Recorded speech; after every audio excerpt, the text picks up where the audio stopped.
దివ్య సంజీవిని ప్రేక్షకులకు నమస్కారం. ఈ ఎపిసోడ్లో మనం ప్రాణాయామం చేయడానికి కావలసిన ముద్ర ఏమిటి, ఎందుకు చేస్తాం, చేతి వేళ్ళు ఎందుకు అలా పెట్టాలి, అలా పెడితే ఏం జరుగుతుంది, ఆ విషయాలు సూక్ష్మంగా క్షుణ్ణంగా పరిశీలిద్దాం.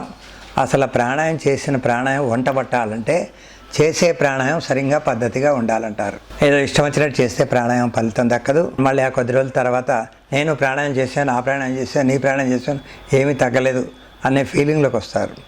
చాలా పెద్దవాళ్ళు కనిపెట్టినవి మామూలు మాట కాదు. చాలా విషయాలని చాలా డీప్గా పరిశీలించి తాళపత్రాల్లో గ్రంథాల్లో రాశారంటే ఒట్టి మాట కాదు. భగవద్గీతలో ఎంత శక్తి ఉందో ప్రాణాయామం వల్ల దానికి 10 శక్తి ఉంది. ప్రాణాయామం దీని పేరు, అది మనకి శరీరంలో ఉన్న ప్రాణానికి ఒక పర్టికులర్ శక్తిని ఇస్తుంది, ఎనర్జీని పెంచుతుంది, వైటల్ ఎనర్జీ అంటారు. అయితే దీనికి చేయాల్సిన సిస్టమ్ ఎలాగ ఉంటుంది, నడుము తల తిన్నగా ఉంటేనే ఆ శక్తి కింద నుంచి అలా పైకి వచ్చి శరీరం అంతా వ్యాపిస్తుంది. దాన్ని కుండలిని అంటారు. మన శరీరంలో ఉన్న బలమంతా కిందకి వెళ్ళి ఒక పర్టికులర్ పాయింట్లో ఆగిపోతుంది. ఎంత శక్తి ఉంటుంది, 3.5 ఇప్పుడు మనకున్న శక్తికి 3.5 రెట్లు కింద ఉంటుంది. ఎక్కడ, వెన్నెపూస కింద భాగంలో. దాన్నే కుండలిని అంటారు. ఆ శక్తిని దానికి పేరేం పెట్టారు, కుండలిని పేరు పెట్టారు. అది 3.5 చుట్లు పెద్ద పాము చుట్టినట్టు ఉంటుంది అంటారు. అయితే ఇక్కడ ప్రాణాయామం చేసినప్పుడు చాలా శ్రద్ధ ఉండాలి. ఓపెన్ ప్లేస్లో చేయాలి, లేకపోతే కిటికీల దగ్గర తలుపులు తీసి కిటికీ దగ్గర ఉండి గాలి ధారాళంగా వీస్తున్న దగ్గర చేయాలి. అన్ని తలుపులు వేసి పెట్టుకొని చేస్తే ఏమాత్రం రాదు, ప్రాణాయామ ఫలితమే దక్కదు. సమస్య డాక్టర్లో తగ్గంది. మనం ప్రాణాయామం చేస్తే ఆశ్చర్యపోయే రిజల్ట్స్ కనిపిస్తాయి. ఆశ్చర్యపోవాలి, ఆహా ఇది జరగదు అని ప్రపంచం అంతా చేతులు ఎత్తేస్తే మన ప్రాణాయామంతో దాన్ని సరి చేసుకునే శక్తి ప్రాణాయామంలో ఉంది. దానికి ఏ విధంగా పెట్టాలి అన్నది చూడండి. చేతులు, కుడి చేయి ప్రాణాయామ ముద్రలో, ఎడం చేయి మనకి ఏ సమస్య ఉంటే దానికి తగ్గ ముద్రలు పెట్టుకోవచ్చు. లేకపోతే జ్ఞానముద్రలో పెట్టి, ఇలా పెడితే జ్ఞానముద్ర అంటారు. మనం ఎక్కువసేపు ఉండలేక తిరగేయండి, చిన్న ముద్ర అంటారు. వేళ్ళు తిన్నగా పెట్టపోయినా కొద్దిగా వదిలేసినా చాలు ఫ్రీగా. లేదు తిన్నగా పెట్టాలంటే కొద్దిగా వెనక్కి పెట్టుకోవచ్చు మోచే దగ్గర. ఎడం చేయి జ్ఞానముద్ర, ఇది చిన్న ముద్ర. ఇది జ్ఞానాన్ని పెంచుతుంది, ఇది జ్ఞానం ప్లస్ చిత్తాన్ని కూడా వస్తుంది కనుక చిన్న ముద్ర అన్నారు. చాలా పవర్ఫుల్ ముద్ర. ఇందులో ఎక్కువసేపు ఉండొచ్చు. ఇలా పెట్టి ఉంచుతుంది. ఇలా ఉంటే ఎక్కువసేపు ఉండలేం, వేళ్ళు ముడుచుకుపోవడానికి అవకాశం ఉంటుంది. కుడి చేయి ప్రాణాయామ ముద్రలను చేయాలి. ప్రాణాయామం చేసే ముందు ఏ ప్రాణాయామం చేసినా సింపుల్ ప్రాణాయామం అనుకోండి. సింపుల్ ప్రాణాయామం అంటే అనులోమ విలోమ ప్రాణాయామం అంటారు. దీనికి చాలా పేర్లు ఉన్నాయి. కొన్ని నార్త్ సైడ్లో దీన్ని లోమ విలోమ ప్రాణాయామం అంటారు. ఋషులు ముళ్ళు ఏమంటారు, దీన్ని యోగిక్ ప్రాణాయామం అంటారు. రీసెర్చ్ చేసిన వాళ్ళు పెద్ద పెద్ద రీసెర్చ్ సెంటర్స్ ఉన్నాయి. ఎగ్జాంపుల్గా బెంగళూరులో వివేకానంద యోగా అనుసంధాన కేంద్రం. వీళ్ళంతా నాడీ శుద్ధి ప్రాణాయామం అంటారు. నాడులను శుద్ధి చేస్తుంది కనుక నాడీ శుద్ధి ప్రాణాయామం అన్నారు. ఇలాగా ఇంగ్లీష్లో దీన్ని ఆల్టర్నేటివ్ నాస్ట్రల్ బ్రీతింగ్ అంటారు. దీన్ని ఈ విధంగా రకరకాల పేర్లు ఉన్నాయి. కానీ ప్రాణాయామం ఒకటే. దానికి చేయవలసిన సిస్టంలో సింపుల్గా కూడా చేయొచ్చు. దాంట్లో స్టెప్స్ ఉంటాయి, చాలా రకాలుగా చేయొచ్చును. కానీ మనందరం సింపుల్గా చేద్దాం. దీన్ని పట్టు దొరికిన తర్వాత దీంట్లో బంధాలు వేయవచ్చు, శ్వాస ఆపొచ్చు. అప్పుడు ఇంకా ఉన్న స్థితి నుంచి ఉన్న స్థితికి, ఉన్నత అంటే హై లెవెల్కి వెళ్ళడానికి తెలుస్తుంది. ప్రాణాయామం చేస్తే మనకి ఎంత హాయిగా ఉంటుందంటే రోజంతా ఏ పని చేసినా అలసిపోం. ఇప్పుడు మొదలెడితే పని మళ్ళీ రేపు ఈ టైం దాకా పని చేస్తే అలసిపోకుండా పని చేయగలం. ఇళ్లలో ఫంక్షన్లు కానీ పెళ్ళిళ్ళు కానీ జరిగినప్పుడు చూడండి, అస్సలు అలుపు అన్నదే కనబడదు. అంత శక్తి ఉంటుంది ప్రాణాయామాలు ప్రాక్టీస్ చేస్తే.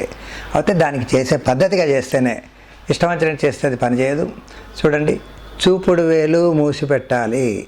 చూపుడు వేలు మూస్తే వాయుతత్వం తగ్గుతుంది. ఎందుకంటే ప్రాణాయానికి గాలి పీలుస్తాం. పీల్చినప్పుడు శరీరంలో కావాల్సిన గాలి వస్తుంది. మళ్ళీ అక్కడ ఉండిపోకుండా పాత గాలి వెళ్ళిపోతేనే, కొత్త గాలి వస్తేనే శరీరానికి నొప్పులు రాకుండా చేస్తుంది, ఎటువంటి సమస్య రాకుండా చేస్తుంది. అందుకే ప్రాణాయామంలో చూపుడు వేలు మూసి ఉంచుతారు. మధ్యవేలు ఇది ఆకాశతత్వం, చూపుడు వేలు వాయుతత్వం అని తెలిసింది కదా. ఆకాశతత్వాన్ని మూసేస్తే తగ్గుతుంది. తగ్గినప్పుడు వినికిడి లోపాన్ని తగ్గించే శక్తి మధ్యవేలుకు ఉంది. మధ్యవేలు ఆకాశతత్వం అంటే శబ్దానికి సంబంధించింది. శబ్దానికి వచ్చిన సమస్యల్ని ఈ వేలుతో సరి చేసుకోవచ్చు అంటారు. మధ్యవేలు మూయాలంటే 2 వేళ్ళు, చూపుడు మధ్యవేళ్ళు బొటన వేలు దగ్గర మూసాక, బొటన వేలు ఇలా ఉంది కదా, ఇలాంటి తల్లాక్ అయిపోతుంది చూడండి. ఈ విధంగా అంటే ఇక్కడ లాక్కి రాదు. ఈ 2 వేళ్ళు మూస్తే ఆకాశతత్వం వాయుతత్వం శూన్యంగా ఉండే ప్లేస్లోకి గాలి వెళ్ళగలుగుతుంది. శరీరం అంతా నిండుతుంది. చక్కగా చేసే శ్వాసకి ఇక్కడ తగ్గుతోంది కనుక మనం ఎక్కువ తీసుకోగలుగుతాం. ఇది పృథ్వీతత్వం. పీల్చుకున్న గాలి లోపల ఉన్న రకరకాల విటమిన్స్ లాంటివి ఉంటాయి, మనకు కనబడనివి. కొంతమంది గాలి పీల్చుకొని బతికే వాళ్ళు ఉన్నారు. సూర్యుని చూస్తూ సన్యోగి అన్న మనుషులు ఉన్నారు. సూర్యుని చూస్తూ బతుకుతారు వాళ్ళు. ఆ విధంగా ఒక్కొక్కరు ఒకలా బతుకుతారు. అంటే శరీరానికి కావాల్సిన ఆహారం సూర్యుని వల్ల వస్తుంది, వాయువు వల్ల కూడా వస్తుందని మనకి ఇక్కడ అర్థమవుతుంది కదా. పృథ్వీతత్వం సరిగ్గా ఉంచితే సరిగ్గా చేస్తుంది. శరీరంలో ఏ విటమిన్ డెఫిషియన్సీ, మినరల్స్ కానీ ప్రోటీన్స్ కానీ పోగొట్టదు. జలతత్వం ఇది తిన్నగా పెట్టినప్పుడు ఇలా కలపాలి. జలం అంటే నీరు పల్చగా ఉంటుంది. శరీరంలో పల్చగా ప్రవహించే ఐటమ్స్ ఏముంటాయి శరీరంలో? రక్తం చక్కగా పల్చగా ప్రవహించి ఎక్కడ అడ్డంకులు లేకుండా దాన్ని క్లియర్ చేసుకుంటూ ప్రయత్నం చేయాలంటే ఇది. బొటనవేలు తిన్నగా పెడితే ఒక రకమైన వేడి పుడుతుంది. ఇలా వెనక్కి కాకుండా దీనికి ఇలా టచ్ చేస్తే ఆ వేడి పుడితేనే శరీరంలో కదలిక జరుగుతుంది. కదలిక అంటే రక్త ప్రవాహం జరుగుతుంది. అందుకే ఈ విధంగా పెట్టాలి. చూడండి, ప్రాణాయామ ముద్ర. ఎంత వేళ్ళు? 2 వేళ్ళు గ్యాప్, ಮತ್ತೆ 3 వేళ్ళు gap. 2 fingers or 3 fingers gap ఉంచాలి. ఇక్కడ ఇది ప్రాణాయామ ముద్ర. కొంతమంది ఇలా చేస్తారు, కొంతమంది ఇలా చేస్తారు. అవన్నీ రకరకాలు. కొంతమంది వేళ్ళన్నీ తెరిచేసి ఇలా చేస్తారు. ఆ ఫలితమే దక్కదు శరీరానికి. వాళ్ళు ఎంత ప్రాణాయామం చేసినా దీని ఫలితం తెలియదు. తర్వాత వాళ్ళు దీని మీద నమ్మకం పోతుంది. యోగ సాధనలోని ప్రతిదానికి పద్ధతి ఉంటుంది. ఏదైనా కానీ అంత ఈజీగా రావు. మీరు ఏది ప్రాక్టీస్ చేయాలన్నా దాంట్లో సాధన ప్రాక్టీస్ ఉండాలి. బ్యాడ్మింటన్కి వెళ్ళండి, క్రికెట్కి వెళ్ళండి, అక్కడ ఆడేవాళ్ళు కొంతమంది. ఇక్కడ మన సందుల్లో 3 మంది ఆడతాం. ఆ లెవెల్కి రావాలంటే ఎంత కష్టపడాలో మనందరికీ తెలుసు. అలాగే ఇందులో చిన్న విషయాల్లో తెలుసుకొని చేయగలిగితే చక్కటి రిజల్ట్స్ కనిపిస్తాయి. ఏ విధంగా పెట్టాలో మరోసారి చూడండి. చూపుడు మధ్య వేళ్ళు మూసి బొట్టన వేలు కొన భాగంలో ఉంచి బొట్టన వేళ్ళని తిన్నగా ఉంచాలి, ఈ వేళ్ళుగా ఉంచాలి. ఇక్కడికి అయిందా? ఇక్కడ ముక్కు దగ్గర పెట్టినప్పుడు, నాసిక దగ్గర పెట్టినప్పుడు చేతులు ప్రాణాయామానికి ఈ విధంగా ఎడమ వైపు ఎడమ చేత్తో చూడండి బోన్ ఉంటుంది. ఇలా పైన టచ్ చేస్తే కంటి దగ్గర బోన్ ఉంటుంది. అలా కింద కనండి, బోన్ ఎండ్ అయిపోయింది. ఇక్కడ మెత్తగా ఉంటుంది. లైట్గా టచ్ చేసి చూడండి, కళ్ళు మూసుకొని గాలి పీల్చుకొని లైట్గా. ఇటు రాదు గాలి, ఇటు నుంచే వెళ్తుంది వస్తుంది, ఇటు నుంచే శ్వాస ఆడుతుంది. లైట్గా టచ్ చేయండి సున్నితంగా. ఇటువైపు టచ్ చేసి చూడండి లైట్గా, ఇది మూసుకుపోతుంది. Light touching. మనం ఏం చేస్తాం ప్రాణాయామంలో? ఇటు బెండ్ వంచి, ఇటు వంచి ముక్కుని ఇష్టం వచ్చినట్టు వంచకూడదు. దాంట్లో కూడా సున్నితమైన నరాలు ఉంటాయి నాసికకి. దానికి కూడా ఆక్సిజన్ అందాలి. ఈ తీసుకున్న గాలి వాటిని టచ్ చేసుకుంటూ వెళ్తేనే శరీరానికి కావాల్సిన వేడి కానీ చల్లదనం కానీ ఇస్తుంది. దీంట్లో ఉన్న గొప్పతనం అది. అందుకు ప్రాణాయామం చేస్తున్నప్పుడు ఈ వేలు చేతులు ఇలా పెట్టాక దగ్గరగా ఉంచి ఇలా పెట్టాలి అంతే. ఈ చెయ్యి మీ ఇష్టం, జ్ఞానముద్ర ఆర్ చిన్న ముద్రలా ఉంటుంది. నడుము తల తిన్నగా ఉంటుంది. లైట్గా టచ్ చేయండి. మెల్లిగా ఒకవైపు తీసుకోవాలి, లైట్గా ఇలాగనండి, ఇటు నుంచి వదులుతాం. మళ్ళీ ఇటువైపు నుంచి తీసుకుంటాం, ఇటు నుంచి వదులుతాం. ఏ ప్రాణాయామం చేసినా బంధాలు కంపల్సరీ. ఏ ప్రాణాయామం చేసినా కంపల్సరీ బంధం లేకపోతే ప్రాణాయామ ఫలితం దక్కదు. శ్వాసని కొద్ది సెకండ్లు ఆపాలి. కొద్ది సెకండ్లు ఆపి చూడండి ఎంత మంచి రిజల్ట్స్ కనిపిస్తాయంటే మిరాకిల్. ఆశ్చర్యపోతారు మీరు, ఇందులో ఇంత ఉందా ప్రాణాయామంలో. ఎవ్వరితో తగ్గపోతే ఎక్కడికి వెళ్ళక్కర్లేదు. చక్కగా ప్రాణాయామం చేసి చూడండి, మీ సమస్యలు ఎంత వేరంగా తగ్గుతాయంటే అంత వేరంగా తగ్గుతాయి. ఇది దీంట్లో ఉన్న గొప్పతనం. మరొకసారి చూడండి, ఈ విధంగా పెట్టి ఇలా చేయాలి.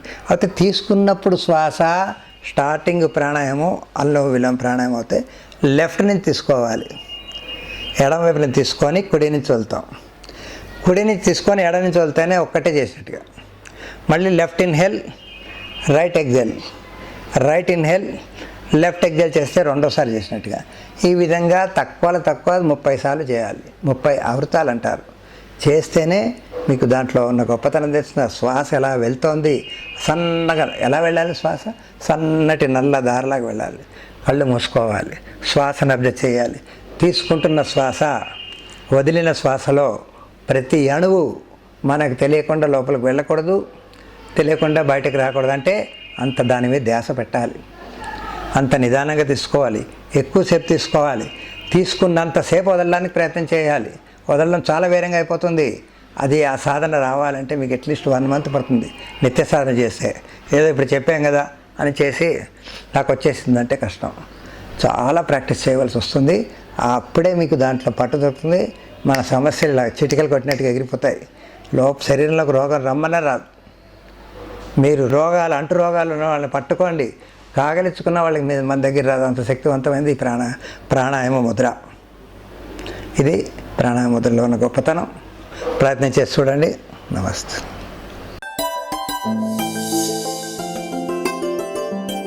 ఈ వీడియో మీకు నచ్చినట్లయితే లైక్ మరియు షేర్ చేయండి. మీ అమూల్యమైన అభిప్రాయాన్ని కామెంట్ రూపంలో తెలియచేయండి. ఇలాంటి మరిన్ని వీడియోస్ కోసం మా ఛానల్ను సబ్స్క్రైబ్ చేసి పక్కనే ఉన్న గంట సింబల్ను నొక్కండి.